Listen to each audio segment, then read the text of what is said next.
పవన్ కళ్యాణ బచ్చాడు రాజకీయంలో ఎందుకంటే పవన్ కళ్యాణ్ గురించి చిరంజీవి గురించి ఒక మాట చెప్పాలా. నాది మొగల్తూరులో వాళ్ళు ఇల్లుని గంగాలయానికి ఇస్తానని చెప్పేసి అంత సినిమా యాక్టర్లే అన్ని కోట్లు గడిచి ఆ ఇల్లుని అమ్మేసుకుంటారు. మొగల్తూరులో ఇల్లుని అమ్మేసి నీ నరసాపురం మొగల్తూరు ప్రజలకే మోసం చేసావే నువ్వు. అది ఎన్నిపోటు కదా పవన్ కళ్యాణ్. ఈరోజు జగన్ని మాట్లాడడానికి ఎక్కడా నీకు దమ్ము.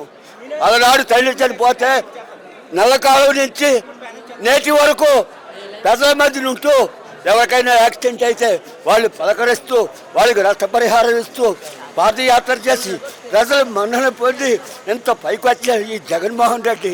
మీరు దొంగ యంత్రాలతో ఓటింగ్ యంత్రాలతో ఓడించారే కానీ ప్రజల మనసులో దొంగ మన జగన్మోహన్ రెడ్డికి ఆదరణ తగ్గలేదు.